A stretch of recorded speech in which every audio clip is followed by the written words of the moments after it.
This herring fishing, of course, as far as we're concerned, has always been something that wasn't continuous. There's been good periods and bad periods. I know this, but this time, this is the third consecutive year that I have just about made enough money to pay my expenses with.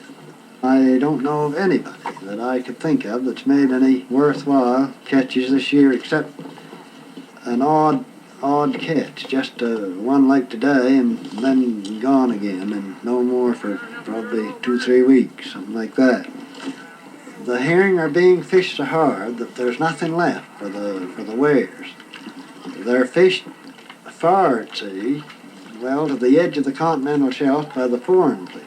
Inside of those are our own Canadian purse seiners, and the stocks are dwindling to the point where I believe eventually that it's going to be a total collapse. I don't know, I'm not very scientific as far as that goes, but I know that you can't keep pressure like that on any kind of a thing that lives and still have plenty, because you just can't do it. They won't stand it, herring or anything else. These fish that we're taking out today are fish that shouldn't be removed from the water. They're too small.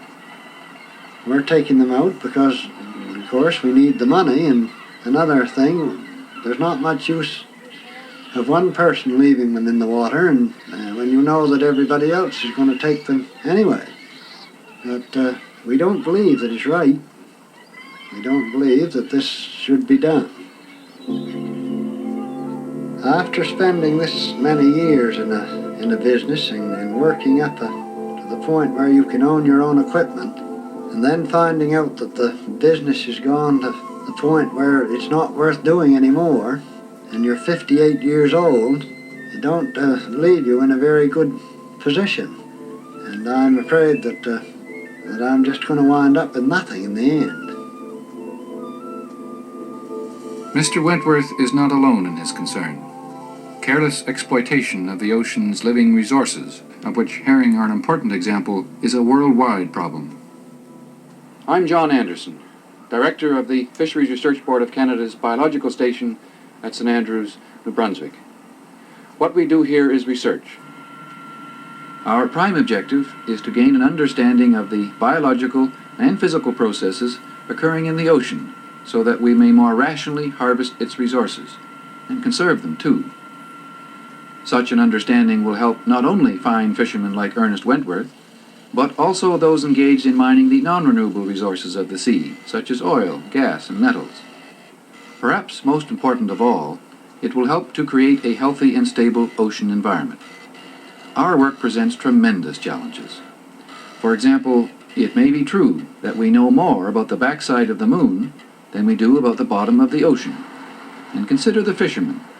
Unlike the farmer, his counterpart on land, the fisherman hardly ever knows exactly what his harvesting gear is doing below the surface of the sea, much less how the fish are reacting to it.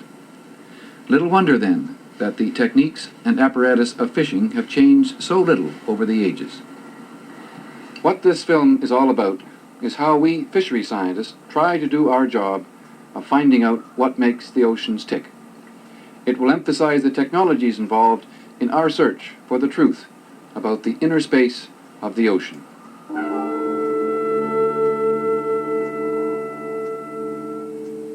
The Bay of Fundy always amazes the visitor to the shore. Its enormous tides are staggering. When the tide is out, the sea beach shows you the site of the origin of all terrestrial and freshwater life.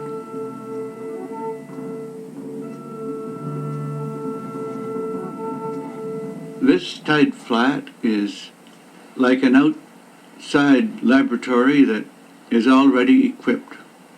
You don't need to bring expensive and cumbersome equipment here if you bring your eyes. Principles worked out here can be used in aquaculture, farming of the sea, which is becoming important to man today, now that he's going to the sea more and more for his food. Actually, in many places, an acre of sea will produce more food than an acre of land. As a field ecologist, I enjoy working on the intertidal flats. It's a kind of beach combing that man has done since ancient times, and it still has its fascination for me. The microscopic animals and plants living in the surface waters of the ocean, what we term plankton, are of very great importance to any fishery study because they represent the beginnings of oceanic life.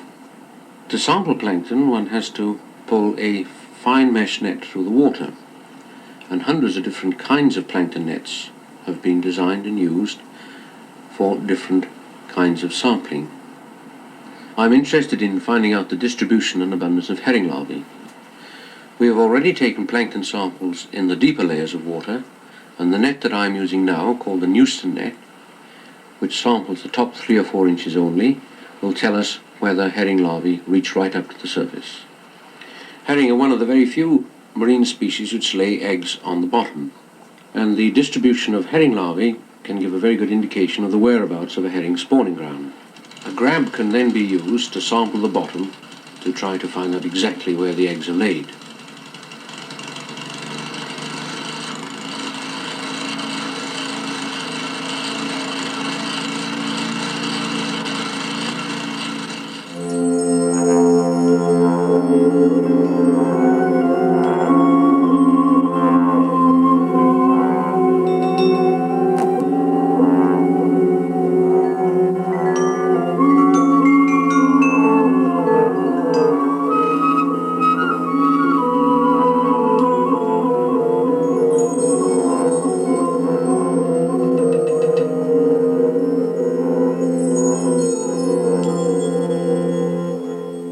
Temperature and salinity of the water are important to biologists for various reasons.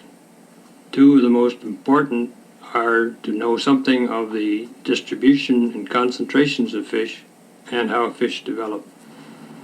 Recently, there has been a new technique developed with an expendable BT, which allows you to take the temperature profile without stopping the vessel and provides a direct readout on the vessel. Along with temperatures, we want to know what the salinity of the water is, and in order to get this, we need to take a water sample.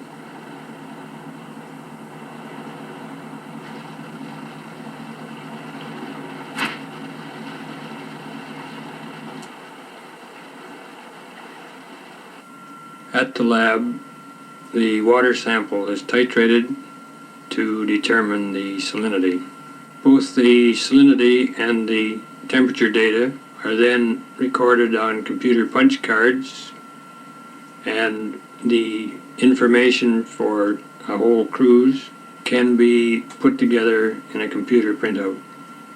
All this data is placed on record in a central data unit and is available to other scientists throughout the world.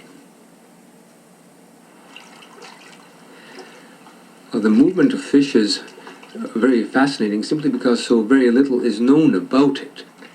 The Atlantic salmon, for instance, spawn in a stream and go out in the ocean and travel 1,000 miles or more and return back to the stream where they spawned. How do they do it? How do they find their way? What cues do they use? How can they navigate? Now we have a new tool, underwater telemetry or sonic tracking, which permits us to follow a single fish in much greater detail. Sonic tracking is basically a very simple technique. You put a transmitter in the stomach of the fish or sometimes outside. You have a hydrophone, an underwater microphone, over the side of the boat, and you listen for the signal emitted from the transmitter, and then you just follow the signal.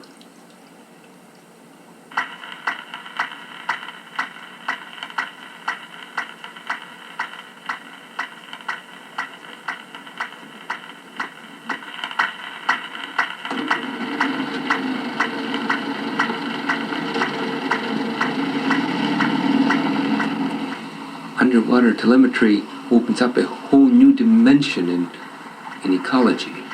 I like to think of it as to ecology what the microscope is to anatomy.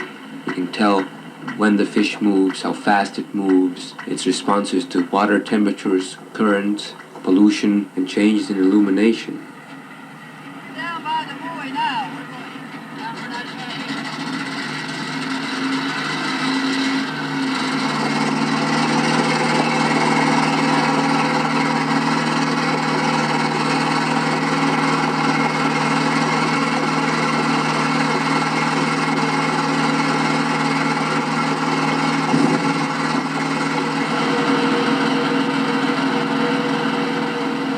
Fish stocks of the North Atlantic are now in a depleted state. For instance, haddock stocks now only give an annual yield less than 1/3 what it was 10 years ago. Countries fishing in this area of the North Atlantic have put out a joint effort in research to try and manage the stocks and keep the catches up to their maximum sustainable yield. In Canada, we have a research and management program for groundfish that's centered in the St Andrews station. We have a number of vessels of various sizes collecting data for us in the North Atlantic. We have so much data to deal with these days that we generally do it by computer analysis. From this data, we then build up a picture of what's happening to the stocks and are able to advise on effective management programs.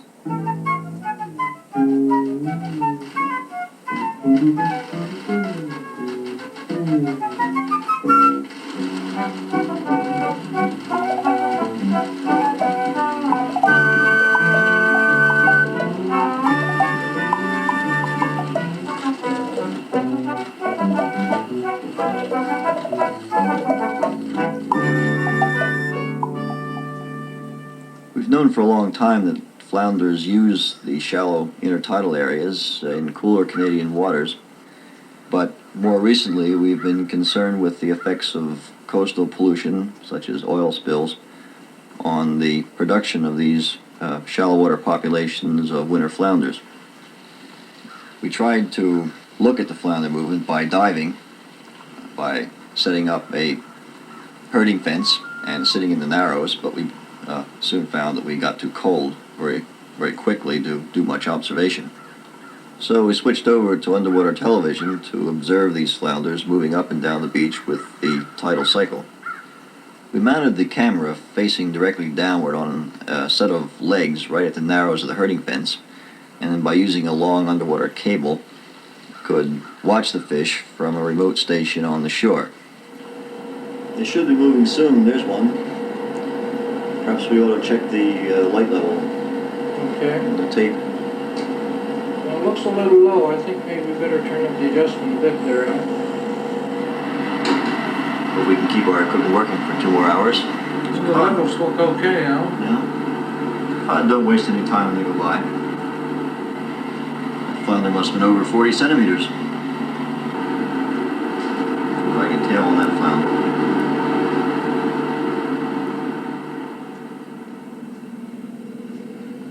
Commercial fishermen and fisheries scientists often work closely together in the development and use of equipment such as sonar. Quite often the commercial fishermen will have equipment that is not familiar to the scientists, and the scientists are quite interested in finding out how it works and what improvements might be made in it.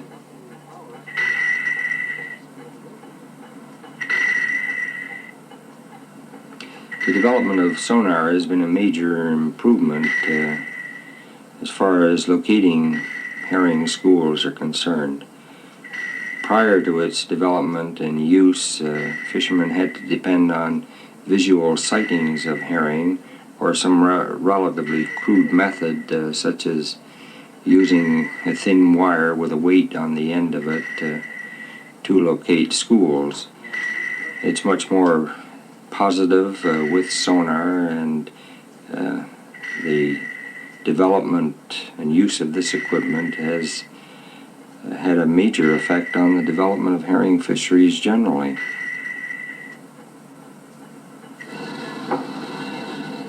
The groundfish otter trawl, as used by the commercial fisheries today, has developed by trial and error over the last 60-75 years. As such, it has become quite an efficient piece of equipment for fishing, but very little is known about the technical functioning of the gear itself. Because of the economic importance of this gear, we have decided to undertake an engineering study of the trawl to find out more specifically how the trawl does work with a view to improving it. This involves measurements of the shape of the trawl as it's being fished, a measurement of enough of the forces in the trawl to establish the complete force matrix in the trawl, and other environmental conditions which govern the shape of the trawl as it's being used. In order to obtain these measurements, we felt the simplest solution was to develop a series of self-contained recording instruments to put on the trawl. These instruments consist of watertight pressure-proof cases which contain the control and the recording parts. These are placed in the center of the headline of the trawl. In addition, we must have sensors at various parts of the net to detect the variables that are being measured. For example, we have wing floats on the wings with echo sounder transducers in them for measuring the distance between the two wings. We have load cells on the bridles for measuring the tensions in those bridles. All these sensors are connected to the control units at the center of the headline by waterproof cables which are fastened to the headline of the trawl.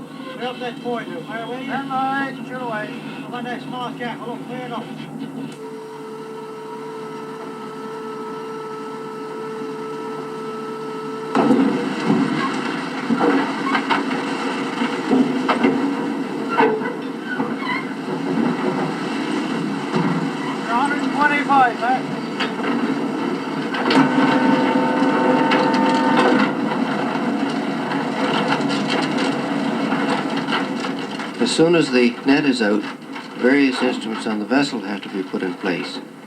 The load cells for measuring the warp tensions, the angle meters for measuring the attitude of the two warps at the vessel, and the precision ship's log for measuring the speed of the vessel through the water. We then move to the wheelhouse of the ship to take our measurements. AT Cameron, VGS AT Cameron. This is VCN Grindstone Radio on channel 51. Scuba.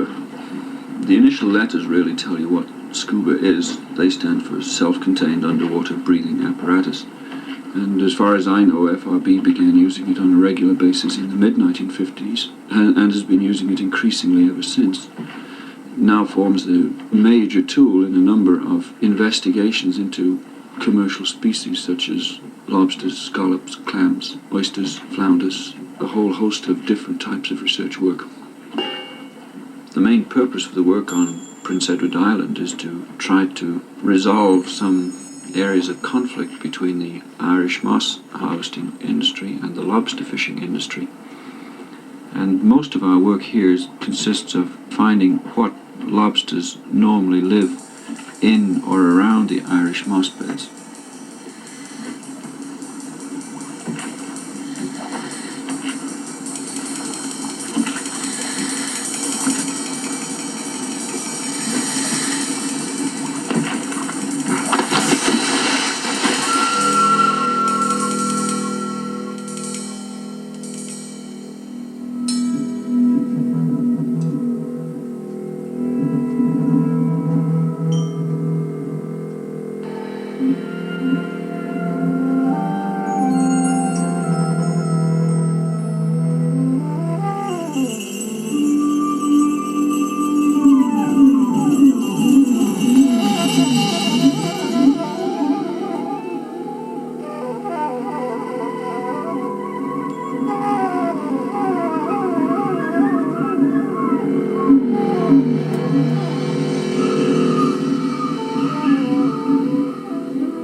to knowing the numbers of lobsters that existed on the moss beds, it's obviously necessary to know the extent of these beds.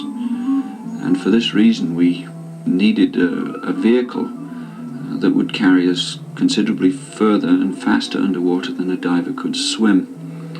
Tim Fowkes designed the underwater sled, or TERP as it is known for us, to rather exacting specifications.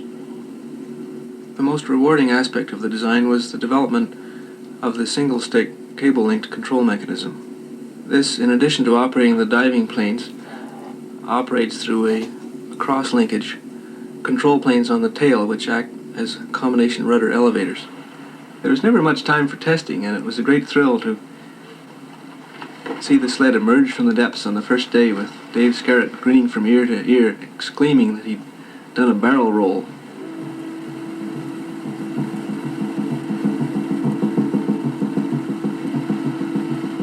The initials TERP stand for Towed Underwater Research Plane, and this is exactly what it is. It's highly maneuverable. The view for the observer is quite unparalleled. It's possible to make a detailed survey of up to a mile of seabed during the course of an hour, and it has added immeasurably to our ability to plot the distribution of seaweeds on the bottom and altogether understand the nature of the area in which we are working. Hello, Dave? Yes? What is the bottom like? Full deck with lead, very nice glass cover, visibility about 15 feet. The speed is good.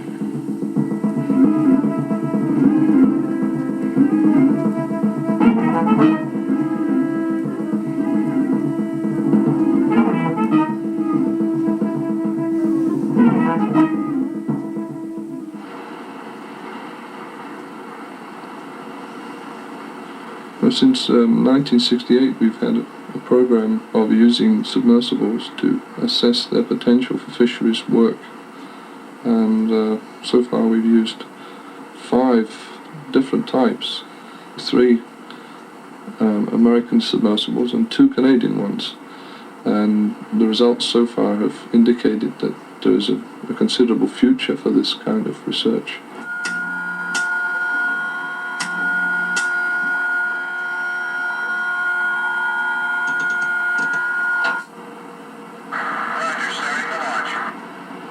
Roger, roger.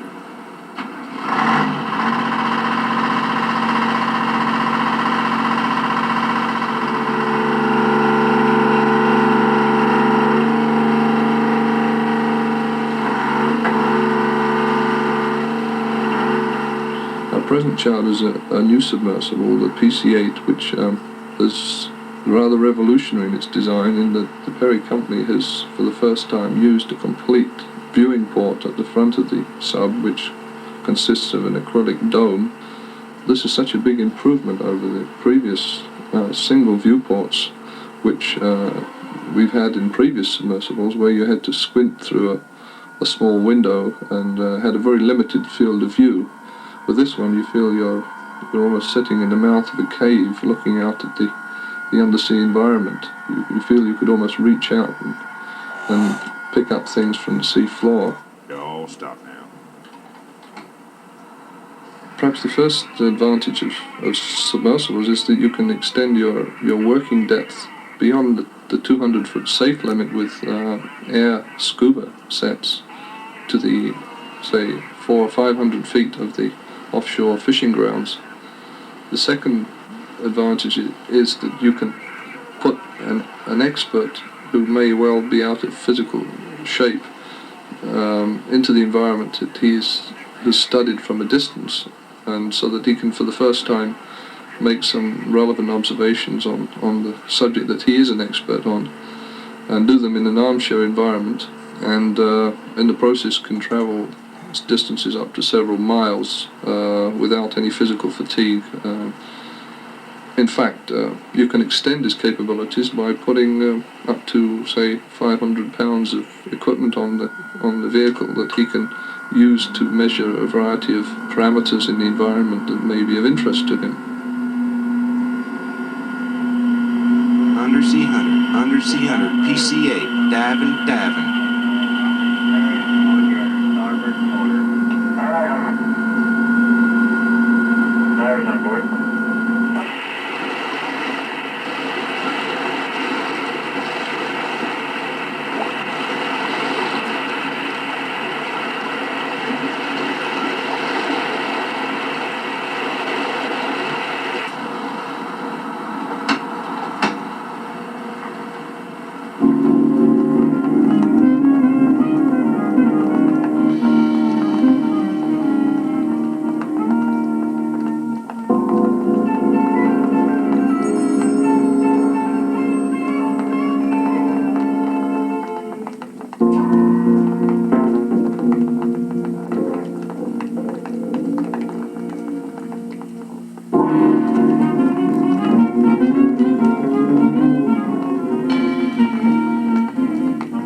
Undoubtedly, submersibles are an extremely expensive way of solving any problem, and we're very conscious that we have to prepare the ground for their rational use by preliminary investigations by conventional methods, so that we can pinpoint the area and position and the problem so exactly that we can economically move in and study the problem, as I say, by this extremely expensive piece of equipment.